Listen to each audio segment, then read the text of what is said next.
നിനക്കെന്താ ഒരു mood out? ഇഷ്ടം തുറന്നു പറയാനുള്ള ശ്രമം ഇന്നും പരാജയപ്പെട്ട് കാണും. വക്കീല് മത്സരിക്കാൻ തയ്യാറായ സ്ഥിതിക്ക് നീ അല്പം സ്പീഡ് കൂട്ടിയേ പറ്റൂ. വൺ വേ ആകുമ്പോ പിന്നെ എത്ര സ്പീഡിൽ വേണമെങ്കിലും പോവാലോ, അല്ലേ കൂട്ടുകാരാ? എന്തായാലും മത്സരിക്കാനൊന്നും ഞാനില്ല. മനസ്സറിഞ്ഞ് ഇഷ്ടപ്പെടുന്നുണ്ടെങ്കിൽ മതി. എനിക്ക് ഉറപ്പാ അവൾക്ക് എന്നെ ഇഷ്ടമാണെന്ന്. അല്ല, സപ്പർ സർക്കിട്ട് എടുത്തിട്ട് കുറെ ദിവസമായില്ലേ? ഇന്നൊന്ന് കളപ്പുര കൂടിയാലോ? വിശാലാക്ഷൻ സംഭവം മറന്നു നീ. ഏതായാലും ഇത് ഇവിടം കൊണ്ട് അവസാനിപ്പിക്കുന്ന നല്ലെന്ന് എനിക്ക് തോന്നണേ. പല നാൾ കട്ടൽ ഒരു നാൾ പിടിക്കപ്പെടുന്ന ചൊല്ല്. ഇതുവരെ രക്ഷപ്പെട്ടത് നമ്മുടെയൊക്കെ ഭാഗ്യം. പൊര നിറഞ്ഞു നിൽക്കുന്ന രണ്ട് പെങ്ങന്മാരുള്ളവനെ ഞാൻ. പൊര നിറഞ്ഞു നിൽക്കുന്നെങ്കിൽ ചുമരങ്ങ് തട്ടിയാ പോരെ? കൊത്തി കൊത്തി തറവാട്ടിക്കൽ കൊത്തല്ലേ? പേരുദോഷം പെങ്ങന്മാർക്ക് മാത്രമൊന്നുമല്ല, എനിക്കുണ്ട്. റാങ്ക് ലിസ്റ്റിനെ വിളിക്ക് വെക്കുന്ന ഒരു അഭ്യസ്ത വിദ്യയാണ് ഞാൻ. അവന്റെ ഒരു റാങ്ക് ലിസ്റ്റ്. എടാ, നിന്റെ റാങ്ക് ലിസ്റ്റിന്റെ വിളിയൊക്കെ വലുതാണടാ നമ്മുടെ വിശപ്പിന്റെ വിളി.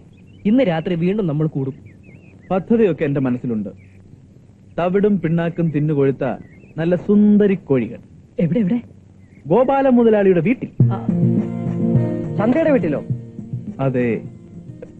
എന്തെങ്കിലും കല്യാണം കഴിഞ്ഞാൽ ഫസ്റ്റ് നൈറ്റിൽ പറയാൻ ഒരു തമാശ വേണ്ട. തമാശക്ക് വേണ്ടിയിട്ടാണെങ്കിൽ റോട്ടിൽ കൂടി തുണിയില്ല നടന്ന പോരെ? എടാ, നിന്റെ ആഗ്രഹങ്ങളിൽ ഭൂമിയിൽ വെച്ച് നടക്കാൻ സാധ്യതയുള്ളത് ഒന്ന് മാത്രമേ ഉള്ളൂ. അതെന്താ? കാമുകിയുടെ വീട്ടിലെ കോഴിമോഷണം. വിവാഹവും ഫസ്റ്റ് നൈറ്റും പരലോകത്ത് വെച്ചെങ്കിലും നടക്കട്ടെ എന്ന് ഞങ്ങൾ നിനക്ക് വേണ്ടി പ്രാർത്ഥിക്കുന്നു. ആമേൻ.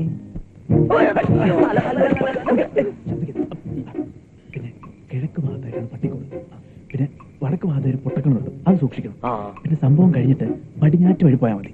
അപ്പൊ ഓക്കെ. അല്ല മുരളി, നീ എവിടേക്കാ?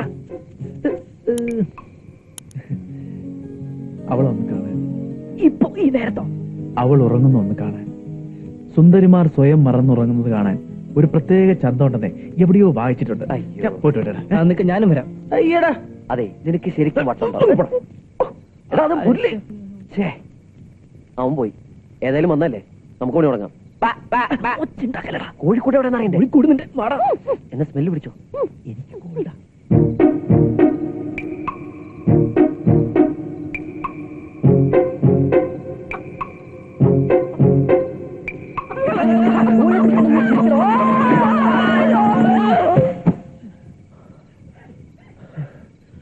അവനെ പിടിക്കും ഉറപ്പാ.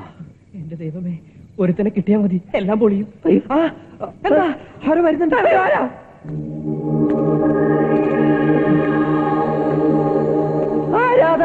തുറന്നു പറയൂ.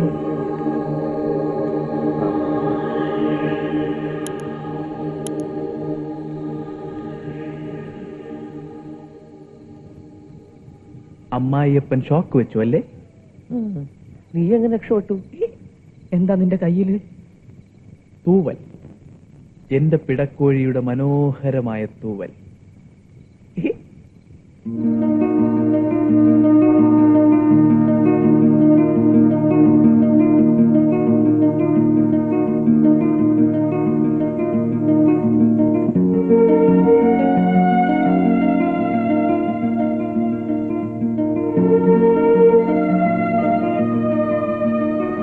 എന്താണ് ഇത്? അവളുടെ പാവാടയും ബ്ലൗസും ഞാൻ മോഷ്ടിച്ചു. ഇതണിഞ്ഞ് അവളെ കാണാൻ എന്ത് സൗന്ദര്യമാണെന്നോ. ശരിയാണ്. തുടരുത്. അത് അവളല്ലേ പറയേണ്ടത്, നീയാണോ?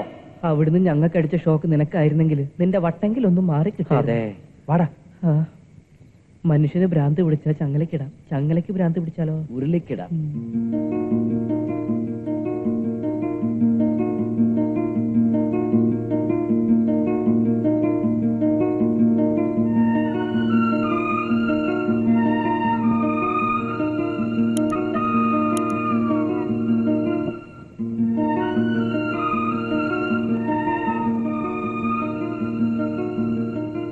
ഏയ്,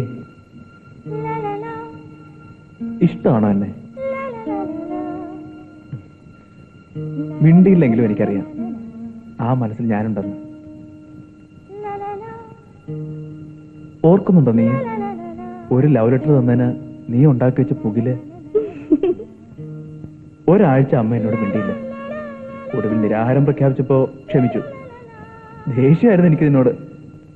പക്ഷെ SSLC ഡിസ്റ്റിങ്ഷനോട് പാസ്സായപ്പോ ഒളിച്ച് നീ എനിക്ക് ചോക്ലേറ്റ് തന്നില്ലേ? അപ്പൊ എനിക്ക് മനസ്സിലായി നിനക്ക് എന്നെ ഇഷ്ടമായിരുന്നു. ഹലോ സുഹൃത്തെ, തലയ്ക്ക് വെളിവില്ലേ? ഷോക്കേറ്റ് ചാവേണ്ടതായിരുന്നു ഞങ്ങള്. നീ ഇവിടെ പാവാടയും ബ്ലൗസും മൂട്ടിച്ചുകൊണ്ട് വന്ന് നാടകം കളിക്കുന്നു. അല്ല, എന്താ അതിന്റെ അർത്ഥം? ഇനി ഒരു അക്ഷരം ശബ്ദിച്ച നശിപ്പിച്ചളയും ഞാൻ. ഇവിടെ ആ വാടാ, അവന്റെ ഒരു തോലും.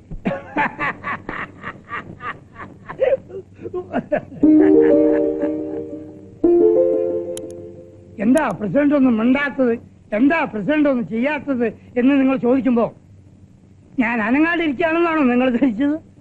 ബുദ്ധി പ്രവർത്തിപ്പിക്കുകയായിരുന്നു. ഗോപാലൻ മുതലാളിക്ക് ഇങ്ങനെയൊരു വേല ഒപ്പിക്കാനുള്ള സൂത്രം പറഞ്ഞു കൊടുത്തത് ഞാനാണടോ, ഞാനാ. ഇപ്പോഴെങ്കിലും എന്റെ പ്രിയപ്പെട്ട നാട്ടുകാർക്ക് മനസ്സിലായല്ലോ ഈ വിശാലകൃഷ്ണൻ നിരപരാധിയാണെന്ന്. പറയാറായിട്ടില്ല. ഷോക്കേറ്റവരിൽ ഒന്നെങ്കിലും ചത്ത് കാണും. 1-2 ദിവസം കഴിഞ്ഞാൽ ചീർത്ത് വീർത്ത് ആ ശവം പൊന്തും. ആ ശവത്തിന്റെ ബന്ധത്തിലൂടെയേ ബാക്കിയുള്ള കള്ളന്മാരെ കണ്ടെത്താൻ പറ്റുകയുള്ളൂ. എന്തായാലും കറണ്ട് വെച്ചത് അല്പം ക്രൂരമായി പോയി. ഇവൻ ആരോടോ ഇത്തരം സംഗതിയിൽ മനസ്സാക്ഷി പാടില്ല. അതെ, ഉപ്പ് തിന്നവൻ ആരായിരുന്നാലും നാരങ്ങ വെള്ളം കുടിക്കും. ഈ പഞ്ചായത്തിൽ ഇതൊരു പാഠമാകണം. അതാണ് കരണ്ട് വെച്ച് കൊന്നിട്ടായാലും ആ കള്ളനെ പിടിക്കാൻ ഞാൻ ഏർപ്പാട് ചെയ്തത്. ദുഷ്ടനാണ് അയാൾ, ക്രൂരൻ. കൊല്ലാനായിരുന്നു ഇത്ര പരിപാടി. എന്തായാലും നമുക്ക് ഷോക്ക് വെപ്പിച്ച അയാൾക്ക് തിരിച്ചൊരു ഷോക്ക് ട്രീറ്റ്മെന്റ് ആവശ്യമാണ്. എന്ന് വെച്ചാൽ ഇന്ന് രാത്രി നമ്മുടെ പദ്ധതി അയാളുടെ വീട്ടിൽ. വേണ്ടടാ, നമുക്കിത് ഇവിടെ വെച്ച് നിർത്താം. എന്താ റാങ്ക് ലിസ്റ്റിൽ പേരിലുണ്ടാ? അതുകൊണ്ടൊന്നുമല്ല, ഇത്ര ഇഷ്യൂ ആയ സ്ഥിതിക്ക് ഇനി വേറെന്തെങ്കിലും പ്രശ്നം ഉണ്ടായാലോ? ഈ ശരീരത്തിന് കൈയിനും കാലിനും പുറമെ നട്ടെല്ലെന്ന് പറഞ്ഞൊരു സാധനമില്ല. അല്പനാണ് അയാൾ. ഒരു തിരിച്ചടി അയാൾക്ക് ആവശ്യമാണ്. സ്വന്തം വീട്ടിൽ വെച്ചാവുമ്പോ ദുരഭിമാനം ഓർത്ത് സംഗതി പുറത്തു പറയില്ല. കള്ളന്മാരാണെങ്കിലും ആണത്തുള്ളവരായിരുന്നു എന്ന് കാണിച്ചു കൊടുക്കാം. ഇതോടെ നമുക്ക് ഈ കളി ഇവിടെ അവസാനിപ്പിക്കാന്നേ.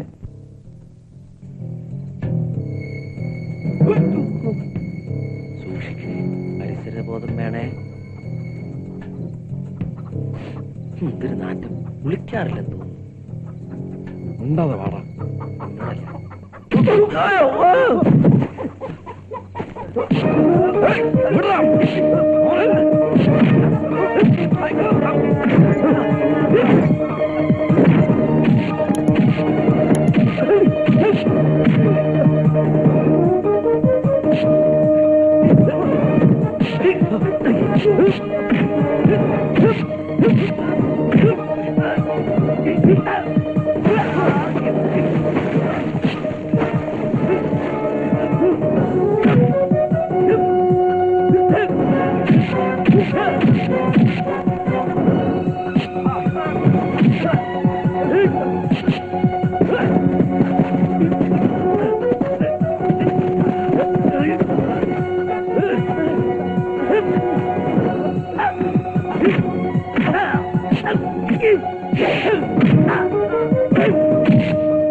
ഒരു പോക്കെ. പകലൊക്കെ എത്ര മാന്യന്മാരായിരുന്നു ഈ പിള്ളേര്. പഠിപ്പുണ്ട്, പണിയെടുത്ത് ഇതിനടെ ആരോഗ്യമുണ്ട്. എന്നിട്ട് ആരാൻ പോറ്റുന്ന കോയിനെ കട്ടിയിട്ട വല്ല കാര്യമുണ്ടാ നമുക്കുകൾക്ക്? ഇതുങ്ങളെ എല്ലാം പോറ്റുന്നതിന് പകരം 4 വാഴ നട്ടെങ്കിൽ അതെങ്കിലും കുടുംബത്തിന് നേട്ടം ഉണ്ടായിരുന്നേനെ. തല്ലുകൊള്ളാനുള്ള ആരോഗ്യം നേരത്തെ ഉണ്ടാക്കിക്കൊണ്ട് നന്നായി. കണ്ടില്ലേ തിന്ന് ചീർത്തിരിക്കണത്. അത്താഴത്തിൽ എന്നും ചിക്കൻ, പിന്നെ എങ്ങനെ ചീർക്കാതിരിക്കും? എന്റെ ഓപ്പോള് പോറ്റിയ 4 കോഴിയാ ഈ കൂർക്കന്മാര് തിന്നെ. ഒന്ന് മാറിക്കേ. ആ കള്ളന്മാരെ വിശാലാക്ഷം വിശാലമായൊന്ന് കാണട്ടെ. 1 2 3 4 4 ഉണ്ട്. ഓർമ്മയുണ്ടോ ഈ മുതുക്? ഒരനശ്വര പ്രേമബന്ധം തീർക്കാൻ കല്ലിന്റെ രൂപത്തിൽ ധൂമകേതു പതിച്ചത് ഈ മുതുകത്തായിരുന്നു. പക്ഷേ സത്യം കാലം തെളിയിച്ചു. സ്നേഹപ്പാരകളായ എന്റെ നാട്ടുകാരെ, ഈ വിശാലാക്ഷം നിരപരാധിയാണെന്ന് ഇപ്പൊ ബോധ്യമായല്ലോ. ക്ഷമിക്കണം, അന്ന് സത്യം അറിയാതെ ഒരുപാട് തല്ലി. ഏയ് സാരമില്ല. എന്റെ ഇടത് കൈയുടെ യാപ്പ് തേർത്തിട്ട് ഇപ്പൊ ക്ഷമ ചോദിക്കുന്നു. ഇനി ക്ഷമ തന്റെ അച്ഛൻ തരും. കുഴിയാനയെയും ഗുരുവായൂർ കേശവനെയും ഒരുപോലെ കാണാനുള്ള മനസ്സുണ്ടാവണം. അവനാണ് യഥാർത്ഥ മനുഷ്യൻ. എഫ്ഒയിനോടൊപ്പം എക്സ് ചേർത്താലുള്ള അർത്ഥം ഇപ്പൊ മനസ്സിലായല്ലോ. ഫോക്സ്, മലയാളത്തിൽ പറഞ്ഞാൽ കുറുക്കൻ.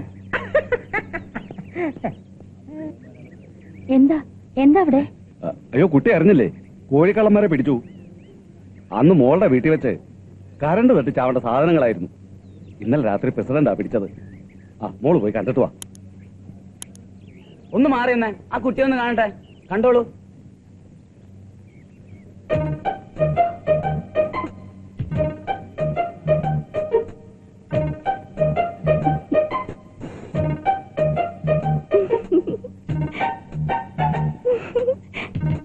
ആ കുട്ടി എന്തിനാ തിരിച്ചിട്ട് പോയത്? എന്താ സന്ധ്യ? കോഴിക്കള്ളന്മാര് പിടിച്ചു, കെട്ടിയിട്ടിരിക്കുക. കോഴി? അയ്യോ, കരിഭൂതം വരുന്നുണ്ട്.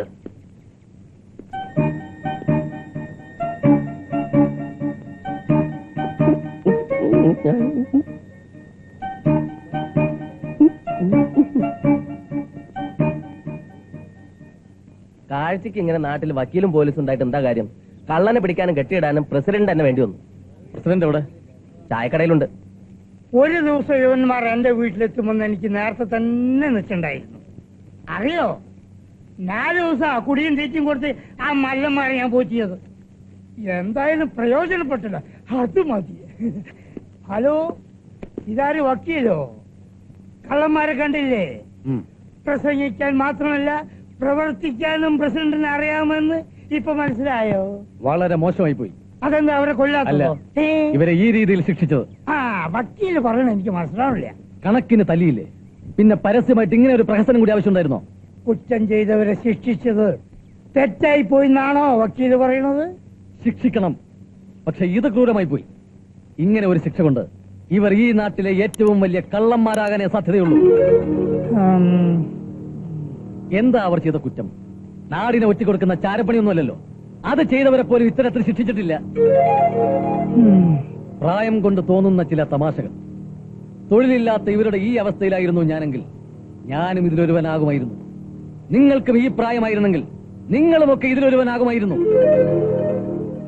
എന്താ ഇനിയും അവരെ പ്രദർശനത്തിന് വെക്കണോ? എന്തായാലും ഞാൻ അവരെ അഴിച്ചുവിടാൻ പോവുക.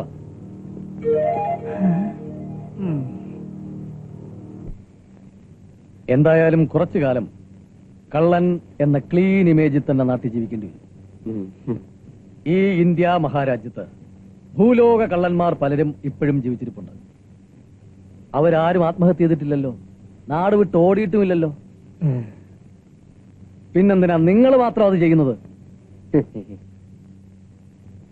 നിങ്ങൾ ഇത്രയും കാലം പാടുപെട്ടുണ്ടാക്കിയെടുത്ത ചീത്തപ്പേര് ഇനി അങ്ങോട്ടുള്ള പ്രവൃത്തി കൊണ്ട് തിരുത്താൻ ശ്രമിക്കുക. എന്തെങ്കിലും ജോലി തരപ്പെട്ടെങ്കിൽ വൈറ്റ് കോളർ ജോബ് തന്നെ വേണമെന്ന് നിർബന്ധമൊന്നുമില്ല സാർ. പിന്നെ ഏത് കളർ കോളർ വേണം? എന്ത് കളറായാലും കുഴപ്പമില്ല സാർ. വയലറ്റ് ആയാലോ? എന്നോട്. ഇവിടത്തെ തൊഴിൽ ക്ഷാമത്തെ കുറിച്ച് നിങ്ങൾക്ക് എന്തറിയാം? 45 ലക്ഷത്തോളം അഭ്യസ്തവിദ്യരായ തൊഴിലന്വേഷികൾ ഇന്ന് ഈ കൊച്ചു കേരളത്തിലുണ്ട്. അതിനിടയിൽ എന്തെങ്കിലും ഒരു ജോലി തരപ്പെടുക എന്ന് വെച്ചാൽ അത് വലിയ ഭാഗ്യമാണ്. എന്ത് ജോലി ആയാലും കുഴപ്പമില്ല. ഈ കൂട്ടത്തില് എന്റെ പേര് PSC റാങ്ക് ലിസ്റ്റിലൊക്കെ ഉണ്ടേ. എങ്കിൽ ജോലി കിട്ടുമെന്ന പ്രതീക്ഷയേ വേണ്ട. അങ്ങനെയൊന്നും പറയരുത്. നമ്മുടെ ഈ ഗ്രാമത്തിൽ നിങ്ങൾക്ക് ജോലി തരാൻ പറ്റിയ ഒരാളേ ഉള്ളൂ. ഗോപാലൻ മുതലാളി. കണക്കും മറ്റും നോക്കാൻ 1-2 പേരെ വേണമെന്ന് എന്നോട് പറഞ്ഞിരുന്നു. പക്ഷേ നിങ്ങളുടെ കാര്യമായതുകൊണ്ട് മുതലാളിയുടെ നിലപാട് എന്തായിരിക്കുമെന്ന് എനിക്ക് പറയാൻ പറ്റില്ല.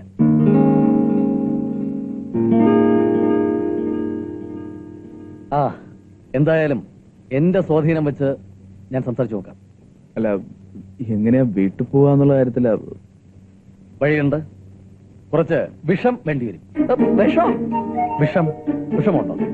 TIC-20, പരാമർ, പൊട്ടാസ്യം സൈനൈഡ്, ഇതൊക്കെയാണ് ഇന്ന് മരിക്കാൻ വിപണിയിൽ ലഭ്യമാകുന്ന പ്രധാനപ്പെട്ട വിഷങ്ങൾ. ഇതിലേതാണ് നിങ്ങളുടെ ബ്രാൻഡ്? ഇനിയിപ്പോ ഇതൊന്നും ഇഷ്ടമായില്ലെങ്കിൽ നൈട്രിക് ആസിഡോ സൾഫൂറിക് ആസിഡോ ആയാലും മതി. അതും ഇഷ്ടമായില്ലെങ്കിൽ ഒതളങ്ങ ആയാലും മതി. ഏത് വിഷമാണ് വേണ്ടതെന്ന് നിങ്ങൾ തന്നെ തീരുമാനിക്കുക.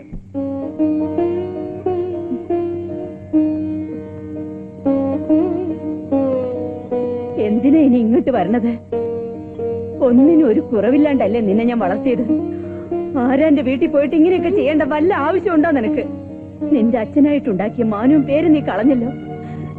ഇങ്ങനെ ഒരു മോനില്ലാത്തത് എനിക്ക് നല്ലത്. പോ എന്റെ മുമ്പിൽ നിന്ന്. എനിക്ക് നിന്നെ കാണണ്ട.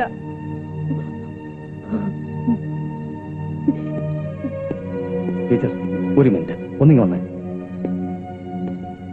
ഇപ്പൊ അവനെ വഴക്ക് പറയരുത്.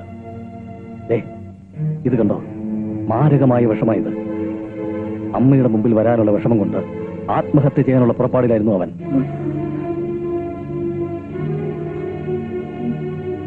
ഇങ്ങനെയൊക്കെ കേൾപ്പിച്ചിട്ട് നീ എന്തിനാ ചാവണേ? ഞാനാ ചാവേണ്ടത്. ഇങ്ങനൊരു മോനെ പെറ്റതിന്. എന്നാലും നിനക്കിങ്ങനെയൊക്കെ തോന്നിയല്ലോ മോനെ.